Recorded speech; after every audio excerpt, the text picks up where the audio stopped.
Antes de mais, muito obrigado pelo convite, é um prazer estar aqui. Aliás, é a minha primeira vez no Brasil e estou muito contente por estar aqui. A experiência está a ser muito agradável do ponto de vista pessoal e muito positiva do ponto de vista de colaboração, e eu vou tentar, com esta apresentação, falar-vos um pouco dos problemas, que aliás o título reflete. A apresentação está escrita em inglês, está preparada em inglês, porque, pronto, ela muitas vezes é usada noutras circunstâncias que não são de língua portuguesa, mas eu falarei em português e vou tentar fazê-lo de uma maneira pausada, porque sei que às vezes o sotaque não ajuda. Ora bem, eu peço às pessoas que assistiram às duas palestras de ontem e anteontem desculpa por algumas coisas que eu vou dizer hoje já terem sido ditas nas palestras, mas pronto, não é? Terão que ser pacientes nessas partes, mas para todos os outros eu julgo que aquilo que vou dizer serão coisas menos conhecidas. Portanto, eu falarei de biodiversidade, resiliência e sustentabilidade, baseando-me portanto, na minha experiência, que é sobretudo com ecossistemas marinhos, mas estes conceitos são conceitos que podem ser genericamente aplicados, seja a que sistema ecológico for. Eu começava por falar da questão da diversidade e da biodiversidade. E a pergunta que se pode colocar, muitas vezes, é se há alguma diferença entre estes dois conceitos. E vamos explorar esta questão e ver o que é que um e outro significam. Ora bem, normalmente a diversidade é definida como a variedade, quer dizer, a variabilidade que existe na natureza, que pode ser, de alguma maneira, percebida de uma forma intuitiva. E aparece como um conceito interessante em ecologia no século passado, a partir dos anos 50, anos 60, em que começou realmente a ganhar corpo, porque era possível verificar que, quando havia amostras de organismos, as espécies normalmente distribuíam-se de uma maneira regular entre espécies muito abundantes e outras depois gradualmente menos abundantes, e talvez a figura a seguir mostre melhor o que eu estou a querer expor. Esta regularidade da distribuição das espécies, vamos já ver se o meu ponteiro ajuda, normalmente poderia ser feita corresponder a um padrão com este tipo. As espécies mais abundantes e gradualmente menos abundantes e os números de indivíduos. Este tipo de distribuição, este padrão da distribuição, que é muito regular e se observa quase sempre, claro que depois pode sofrer variações em função da pressão ambiental, se está poluído, se não está poluído, enfim, quem trabalha nisto sabe, era aquilo que levou, a partir de certa altura, a tentar capturar a informação que este padrão representava e tentar exprimir isto de uma forma que fosse numérica, que ajudasse, portanto, depois em termos de gestão. Eu estou aqui, por exemplo, a brincar com os números.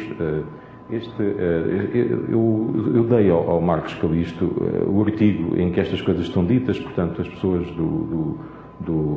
deste workshop poderão ter acesso a estas coisas que eu estou a dizer através de artigos. Ora bem, brincando aqui com os números, nós podíamos dizer, por exemplo, que o pool genético de uma população pode ser expresso de várias maneiras, por exemplo, em função do número de espécies, ou em função da biomassa, ou em função do número de indivíduos, e uma tentativa, assim, uma brincadeira para exprimir diversidade podia ser aplicada como, por exemplo, uma equaçãozinha deste género. Portanto, a informação genética seria aproximadamente igual a espécies, biomassa ou número de indivíduos levantados a um determinado expoente, sendo o expoente, obviamente, a diversidade. Mas é claro que isto é uma brincadeira e há muitos outros índices de diversidade, eu não vou aqui medidas, eu não vou chamar-lhes índices, porque vamos chamar-lhes medidas de diversidade, e eu aqui, por exemplo, dou dois exemplos, o do índice Shannon-Wiener ou um equivalente, que é uma coisa muito próxima, que é o índice de Brillouin. Bem, estas medidas são tentativas, portanto, de captar esta informação e este padrão. Eu julgo que muitos dos presentes saberão até que algumas destas medidas vêm de áreas que nada têm a ver com a ecologia. O índice Shannon-Wiener, por exemplo, veio da companhia de telefones Bell norte-americana e era a entropia de Shannon na altura, para medir o fluxo de informação nos cabos telefónicos, que era para ver se ela perdia muita qualidade quando era transmitida ou não. E daí nós usarmos muitas vezes, ou quase sempre, base 2, bits. Se precisássemos base 10, eram decibéis. Portanto, isto é um índice, por exemplo, baseado na teoria da informação. Mas o que interessa aqui para o caso é que, de facto, foi verificado, gradualmente, sempre que se tentou obter índices melhores, foi verificado que é impossível, efetivamente, ter um índice de diversidade, uma medida de diversidade que capte toda a informação que queremos captar. Isto tem algumas razões. A primeira é que a diversidade tende a aumentar gradualmente nos sistemas ao longo da sucessão ecológica, mas quando diminui normalmente bruscamente. Isto é algo que é difícil de capturar com um índice. A coisa aumenta gradualmente, mas a pressão ambiental ou uma mudança brusca é que a fazem diminuir. E, portanto, não conseguimos estabilizar a variância. Pronto, esta é uma dificuldade que temos com as medidas de diversidade. Para dizer, mais, nós temos também diferenças que vão desde a diversidade medida a nível local, quando começamos a pensar, por exemplo, numa área um pouco mais vasta e aglomerando os valores, ou quando pensamos mesmo a nível de um ecossistema no seu conjunto, que são aqueles conceitos que as pessoas que aqui estão saberão, diversidade alfa, beta, gama, etc. Portanto, para dizer, a natureza é realmente muito, muito complexa e não tem sido, e isso provavelmente nunca será viável, capturar toda esta informação com um valor ou uma medida. Agora, mais recentemente, portanto, a partir do início dos anos 90, do século passado, mais ou menos, surgiu o tal conceito de biodiversidade. E a biodiversidade surgiu com força a partir daqueles projetos, por exemplo, de quantas espécies há no mundo. Quer dizer, este género de perguntas que se colocavam, que a priori nós hoje sabemos que não têm resposta, nem podem ter, até porque o número de espécies, se fôssemos capazes de quantificá-lo, estaria sempre a variar e, portanto, nunca temos um valor. Mas teve um efeito muito grande em termos de marketing, porque despertou novamente o interesse para as questões da diversidade do mundo vivo. Mas a ideia da biodiversidade restringe-se apenas às questões de ser uma ideia mais vendável, mais bonita, e inclusive que entrou na gíria, os órgãos de informação, os média falam de biodiversidade, os políticos falam de biodiversidade, enfim. Mas é só isso? É só esta ideia de marketing? Portanto, não, na realidade a biodiversidade é um conceito mais holístico, é mais abrangente, e nós vamos ver isso. Ora bem, o conceito de biodiversidade é simples, é intuitivo, mesmo que depois determiná-la não seja fácil. Nós podemos normalmente, e assim mentalmente, intuitivamente, relacioná-lo com o número total de espécies que existem num sistema e a sua relação com aquilo que são as mudanças ambientais. Mas, como é um conceito mais intuitivo, abrandou um pouco aquela pressão que vinha desde os anos 50 ou 60, que era uma pressão gradualmente maior no sentido de quantificar, portanto, estatística, ok? E isso abrandou a pressão e tornou o conceito mais abrangente e mais... entrou no nosso vocabulário do dia-a-dia. Não entrou no vocabulário de ninguém o índice Shannon-Wiener, alguém que não seja biólogo, mas biodiversidade é uma palavra que as pessoas usam. Portanto, o velho conceito de diversidade foi, de alguma maneira, digamos, posto de reserva, não é? E o problema da biodiversidade, à medida que entrou também na questão social, deixou de ser um simples problema estatístico. E, portanto, tem tido essa vantagem e, de alguma maneira, revitalizou os estudos de taxonomia, até, que, de alguma maneira, tinham até declinado. Agora, vamos já ver como é que estes dois conceitos realmente capturam a informação. Vamos pensar aqui em dois cenários. Um cenário que eu vou aqui chamar, o cenário 1, é fazemos uma cultura de células. Quando fazemos uma cultura de células, usamos um quemostato, portanto, uma coisa de fluxo contínuo a correr. Acontece que a água vai correndo e só as espécies capazes de se agarrar à parede do tubo é que vão lá ficar. As outras são todas selecionadas porque a água é demasiado forte ao passar e leva-as. Só aquelas que nós queremos que fiquem é que acabam por ficar. Obtemos aí uma monocultura. Isto é um caso extremo. Bem, num caso desses, nós podíamos dizer, por exemplo, que a diversidade, a medida da diversidade, podia ser S, que era o número de espécies, seria só uma, igual ao número de indivíduos levantado a K, sendo K 0. E, portanto, teríamos uma população monoespecífica. Agora vamos ver um cenário 2. Imaginemos que eu era gestor de um jardim zoológico e tinha uma panca de que só queria indivíduos de espécies diferentes. Então, cada vez que me nascia um animal no jardim zoológico ou que me ofereciam mais um animal para o jardim zoológico, eu ia imediatamente trocá-lo por um indivíduo de outra espécie. Eu não queria ter nunca dois indivíduos da mesma espécie naquele jardim zoológico. Tinham que ser todas espécies diferentes. Obviamente, eu acabaria por ter o S igual ao número de indivíduos. E, nesse caso, a diversidade ia ser medida com um K igual a 1. E, portanto, aqui, entre estes dois casos extremos, eu teria a variar entre 0 e 1 aquilo que poderia ser uma medida de diversidade. Uma potencial medida. Ora bem, mas isto agora, e agora pensando em todos aqueles índices que já foram usados, leva-nos a ver, em primeiro lugar, que, de um ponto de vista especulativo, que eu estou a falar de especulação aqui, um sistema com diversidade máxima poderá nunca ser possível em termos naturais. Ou seja, só com uma intervenção permanente de fora é que poderíamos atingir a diversidade máxima. Portanto, a diversidade máxima é um objetivo inatingível. E isto ainda por cima está de acordo com as observações, no caso, pelo menos do meio marinho, que têm sido feitas. É muito frequente que os maiores valores de diversidade correspondam a comunidades em que a produtividade até não é alta, sabendo eu que em meios terrestres e outros não é assim. E, por outro lado, onde é que os sistemas marinhos, por exemplo, atingem diversidades mais altas? Um dos sítios mais frequentes é na base do talude continental. E porquê?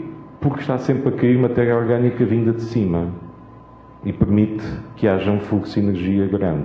Ou seja, há uma intervenção externa que vem de cima. Porque se não fosse essa queda permanentemente de energia que vem de fora, aquela diversidade não atingia aqueles valores. Tentativa de generalização disto. É natural que haja situações em que seja mais fácil aumentar a biomassa do que aumentar, digamos, o número de espécies, o split genético.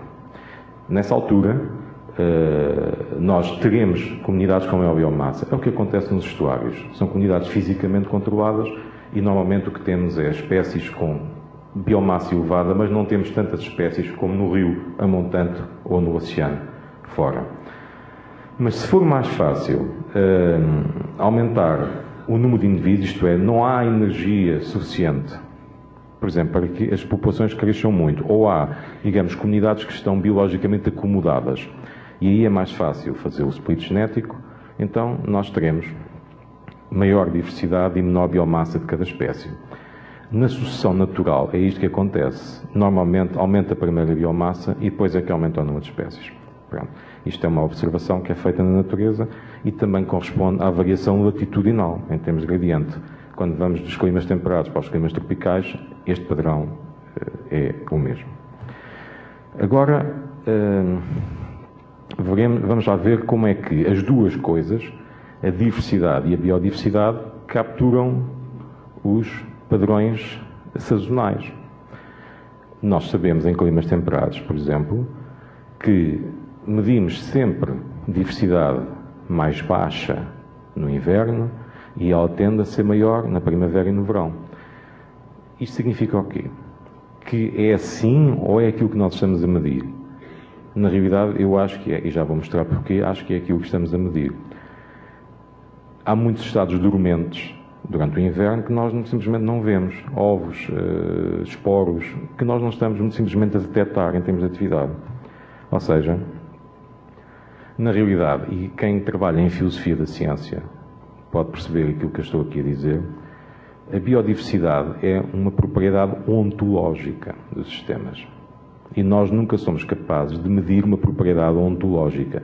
Somos capazes de medir a fenomenologia associada a uma propriedade ontológica. Nós só conseguimos medir a expressão ativa da biodiversidade. Só quando ela se torna ativa é que nós conseguimos medi-la. E, portanto, a diversidade, ou as medidas de diversidade, são medidas fenomenológicas e as medidas que nós fazemos não capturam a verdadeira diversidade, mas apenas a sua expressão ativa. Isto, em termos de gestão, é bastante importante, porque a biodiversidade que está subjacente a um sistema ou se manifesta ativamente ou tende a tornar-se obsoleta, não é sujeita ao processo de reposição. E se isso for assim, obviamente, quando nós pressionamos um sistema, quando nós exercemos pressão, quando poluímos, nós estamos a impedir essa expressão ativa da biodiversidade subjacente e a condená-la ao absolutismo com o tempo. Vamos falar de resiliência. O que é resiliência? A resiliência nos sistemas é uma propriedade muito importante. Nós temos várias maneiras de olhar para ela.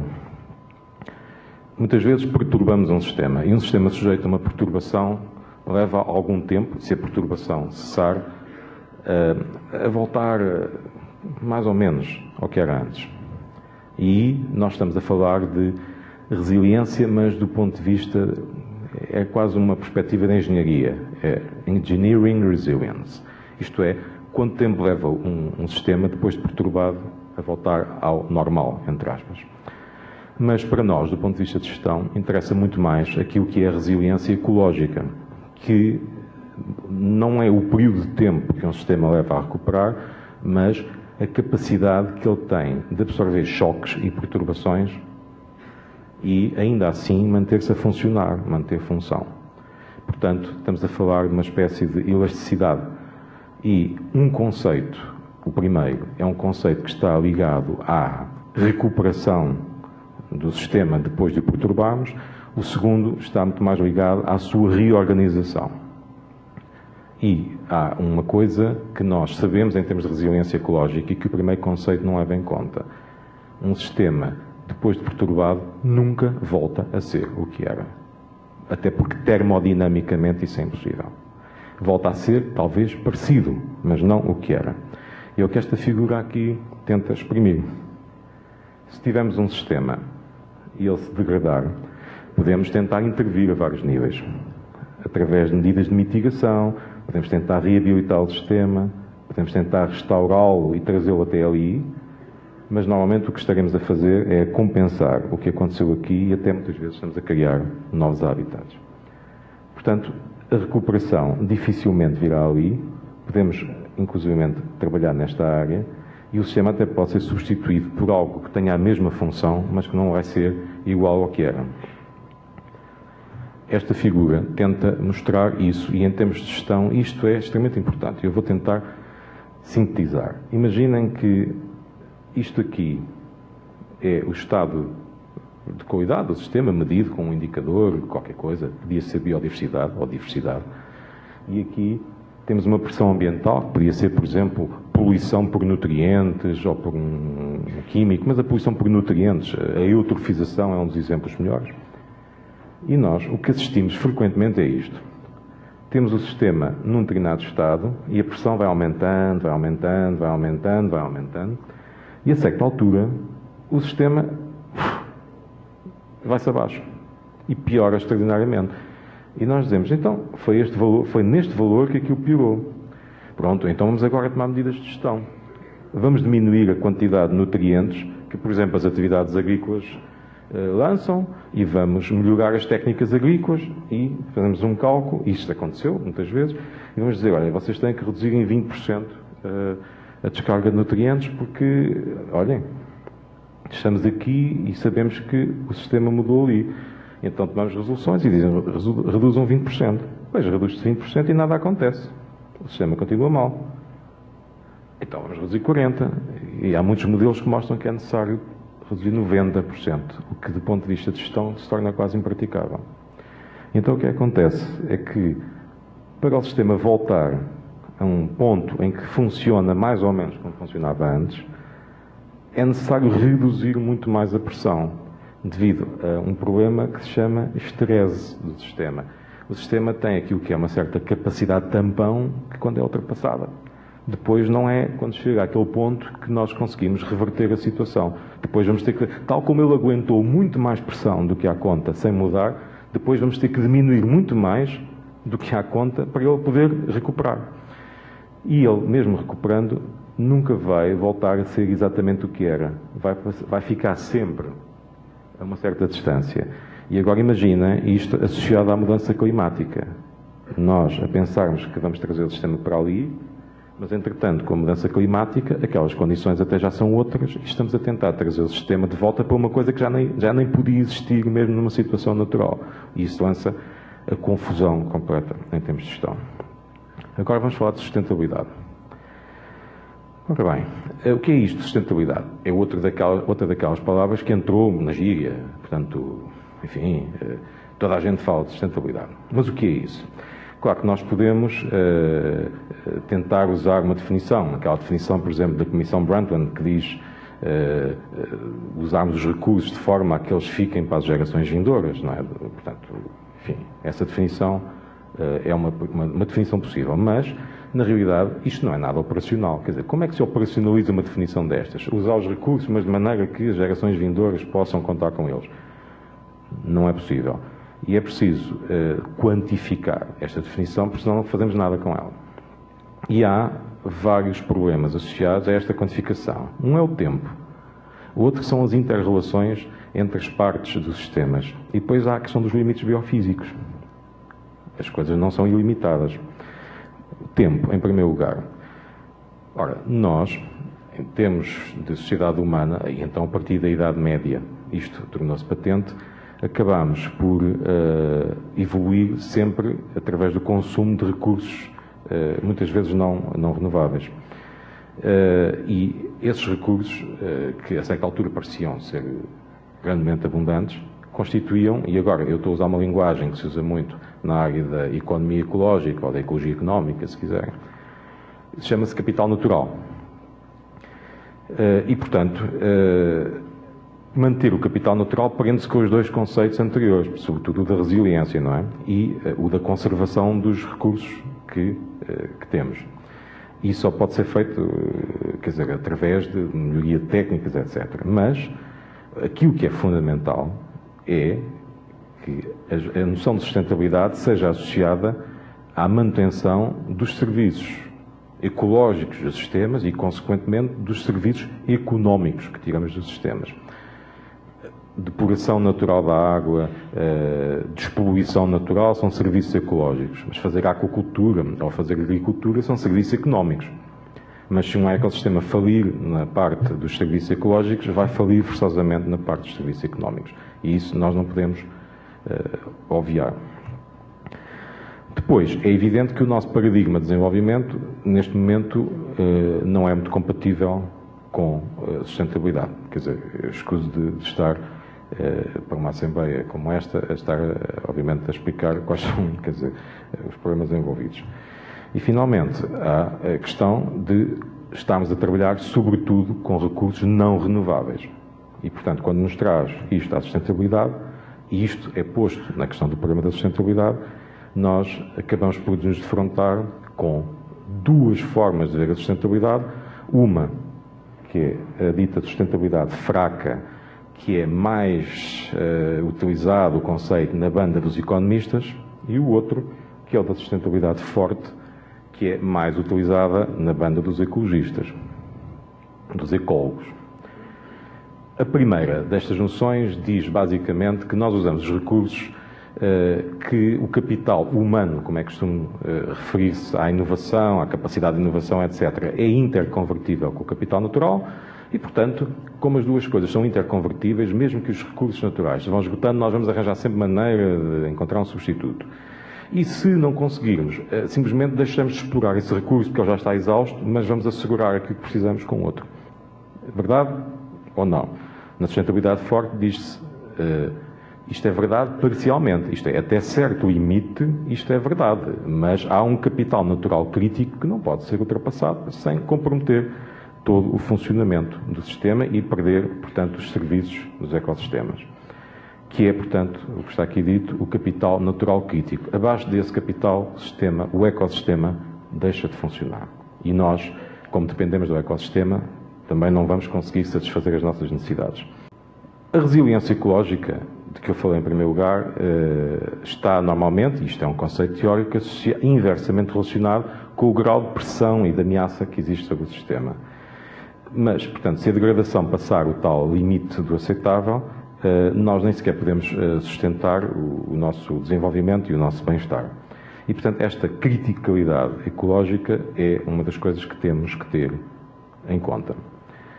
E a abordagem ecossistémica é o que tenta tratar deste problema, nomeadamente a nível da restauração, da reconstrução dos ecossistemas, que normalmente lida com problemas como perda de habitats, populações que faziam determinados tipos de serviços ecológicos e que diminuem, a fragmentação de habitats, portanto, enfim, o decréscimo da relevância económica dos serviços, dos sistemas, e isto, portanto, é um problema com que nós lidamos em termos de sustentabilidade. Portanto, estes conceitos, como a resiliência, a capacidade de carga dos sistemas, os serviços e bens dos sistemas, estão intimamente ligados ao problema da sustentabilidade ecológica. Eu vou, por causa do tempo também, saltar um pouco as questões relativas ao cálculo da capacidade de carga e ir mais rapidamente para uma questão que é a de como lidar com isto. Nós temos que, normalmente, para lidar com toda esta complexidade, trabalhar com cenários. Não é possível trabalhar com situações muito rigorosas e sim com cenários. Ora, um cenário é uma coisa que se tenta fazer, que se tenta construir quando, e vamos, por exemplo, pensar neste lado aqui, temos um bom conhecimento dos processos, dos efeitos, portanto, dos processos de causa e efeito, mas temos uma gradual incerteza maior em relação aos dados que temos. As medidas são boas ou não são boas? Estes dados são bons ou não são bons? Portanto, se estivermos a trabalhar numa situação em que a incerteza em relação aos dados é relativamente elevada, mas temos um excelente conhecimento dos processos, e por isso é que a teoria ecológica, por exemplo, é importante, nós podemos explorar cenários. Claro que se tivéssemos um excelente conhecimento dos processos e praticamente a certeza em relação aos dados, já estávamos a falar de factos ou de previsões. Já éramos capazes de fazer previsões. Raramente somos capazes de fazer. Para não falar desses outros cenários em que falamos de projeções ou de especulação, por isso simples. Nós, em termos de gestão ambiental, é habitual tentarmos manter-nos nesta área aqui. Já que não temos capacidade de obter todos os dados, não é todo o local que consegue ser alvo de um programa de biomonitorização, biomonitoramento, como há bocado foi dito, intenso, que produz os dados necessários. Às vezes isso não existe, mas se tivermos um bom conhecimento de processos, conseguimos trabalhar ali. E claro que depois há muitas fontes de incerteza em relação a própria incerteza resulta de muitos fatores. Por um lado, a falta de conhecimento, não é? Por outro lado, muitas vezes, o darmos conta de situações inesperadas, não era aquilo que estávamos à espera. E, inclusivamente, muitas vezes mudamos de opinião em relação ao que queremos. De antes queríamos uma coisa e agora queremos outra. E, em termos de cenários, também há dois tipos de abordagem. Nós podemos tentar pensar assim, mas para onde é que nós estamos a ir? E fazemos essa pergunta. Isto é a abordagem mais conservadora. Tentar perceber para onde estamos a ir, mas em termos de gestão, o mais vulgar é tentarmos colocar, ou deveria ser, colocarmos a pergunta para onde é que nós queremos ir? E, uma vez definido para onde é que queremos ir, como é que lá chegamos? Portanto, e isto é que nos obriga a ser inovativos. É claro que, dependendo do tipo de cenário que nós queiramos considerar, nós vamos puxar mais para o cenário dominado pela economia ou mais para o cenário dominado pela ecologia, e é o que aqui esta figura tenta mostrar, quer dizer, dentro de um contexto que vai ser ou mais global ou mais regional, portanto, mais virado para o consumo ou mais virado para a comunidade, vamos desde o business as usual ao deep green, e isto são cenários possíveis. Agora, quando se trata de pôr isto na prática, num sistema concreto, que podia aqui ser, por exemplo, a bacia do Rio Francisco, ou, no nosso caso, os estuários que nós estudamos, ou as zonas costeiras que nós estudamos, deparamos com a questão das partes interessadas. E as partes interessadas, portanto, que nós costumamos chamar os stakeholders, têm quer interesses que são variáveis, quer poder variável. Um stakeholder, isto aqui entra um bocadinho numa abordagem que é de algum cinismo, ok? Vejamos, um stakeholder que tem pouco poder e pouco interesse, nós monitorizamos para ver se ele muda por acaso de ideia a algum momento e temos que ter cuidado. Se ele tiver bastante poder, mas pouco interesse, mantê-lo satisfeito. Fica aí satisfeito, não interfiras. Se ele tiver muito poder e muito interesse, temos mesmo que gerir muito de perto com ele, envolvê-lo na decisão. E se tiver muito interesse, mas pouco poder, temos que o manter informado. Isto é de algum cinismo, mas é assim que, em termos de gestão participativa, acaba por ser. E depois temos que ver que isto também varia ao longo do tempo. Há, portanto, pessoas ou grupos que ganham poder, portanto, em termos de tempo, por exemplo, o público em geral tornou-se mais influente e ganhou mais interesse, outros grupos diminuíram, portanto, nós também temos que estar atentos a esta mudança dinâmica. Passam 10, passam 20 anos, o peso que um grupo tinha e o interesse que tinha podem ter mudado muito. Se quisermos transformar tudo isto em coisas que depois sigam para a gestão direta do ecossistema, eu ponho esta figura aqui por graça, porque isto é uma figura a sério, atenção, uma figura a sério que é usada, mas esta figura é aquilo que eu já nas palestras anteriores digo, que nós costumamos chamar isto um arrendograma, porque isto é perfeitamente impossível de praticar e, quer dizer, como é que se vai operacionalizar uma coisa destas? Isto é terrível. Então, nós tentámos e desenvolvemos em 2009, quer dizer, desenvolvemos antes, só publicámos isto em 2009, uma abordagem mais simples. Mais simples que, obviamente, tenta servir como bússola e não propriamente como o instrumento operacional em si, mas que permite ao decisor político, permite a quem toma a decisão ser mais orientar-se a ele próprio. Portanto, há três grandes vertentes que, de facto, são tidas sempre em conta em termos de gestão. Uma é a nossa busca de bem-estar. Queremos sempre aumentar o nosso bem-estar.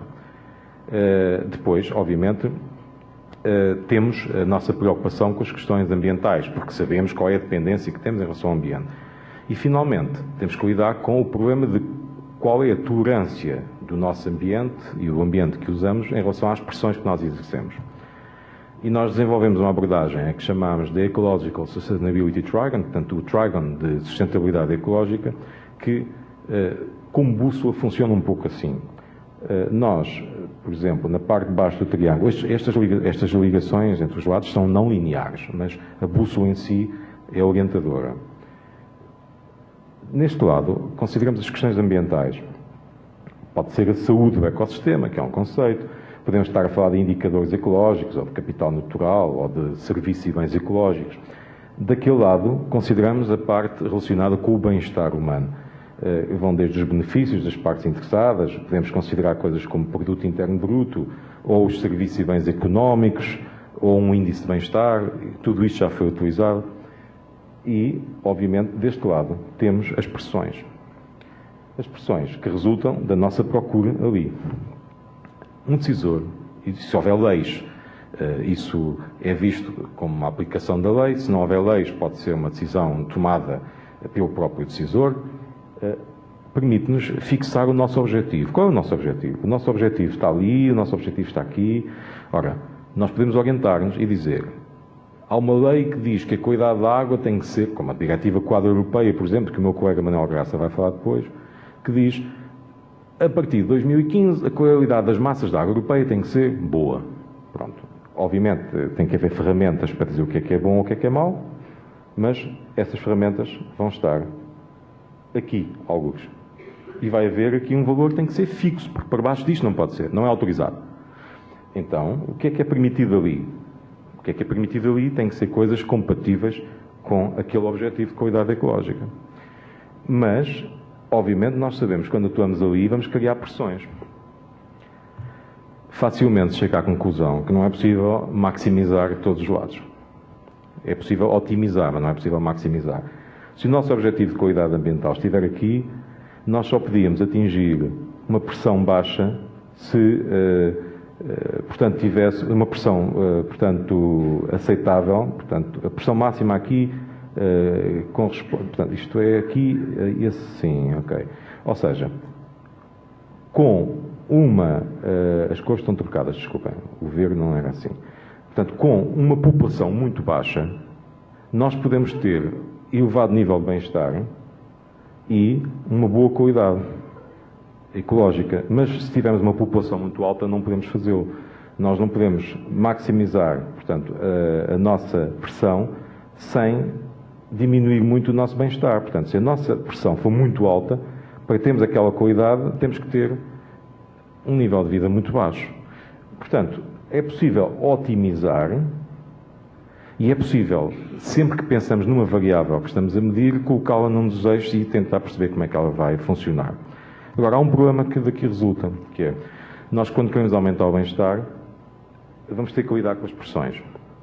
Quanto maior for a pressão, e mantendo nós um objetivo de qualidade ambiental, mais complicado, mais complexo vai ser lidar com a pressão e manter o ambiente em estado aceitável. À medida que a pressão aumenta, a complexidade das soluções ambientais que temos que adotar para lidar com os problemas que estamos a criar vai aumentando. E o seu custo também. O que significa também que, se nós olharmos para os custos, isto são dados reais, se pensarmos no custo da solução e na complexidade, a função é esta, aumenta exponencialmente. O que significa que, se analisarmos isto em função dos benefícios que tiramos das soluções que adotamos e a complexidade das soluções que somos obrigados a adotar, quando o custo se tornar muito alto, os benefícios já não são mensuráveis. Ou seja, na análise de custo e benefício, há atividades que são possíveis de ter e outras que não são possíveis de ter.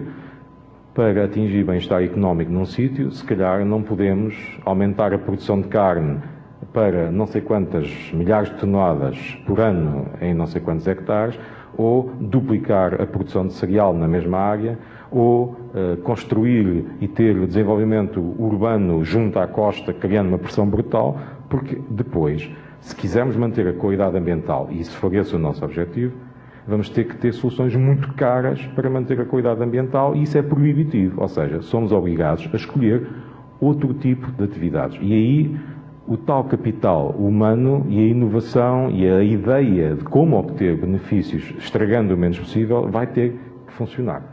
E deixamos de poder usar as receitas clássicas. E este tipo de bússola permite a um decisor político que queira fazer o seu trabalho de maneira apoiada, cientificamente apoiada e com honestidade, permite-lhe ter uma percepção clara de quais são as consequências e os efeitos de cada decisão e de cada tipo de atividade que vai ser ou não vai ser permitida, que vai ou não vai ser implementada. E a partir daí é possível fazer os estudos de detalhe que depois dizem até onde podemos ir, mantendo o objetivo de qualidade ambiental. Claro que se não quisermos ter objetivos de qualidade ambiental e quisermos situar-nos só ali, também podemos fazê-lo, mas é uma solução de curto prazo, não é sustentável. Não?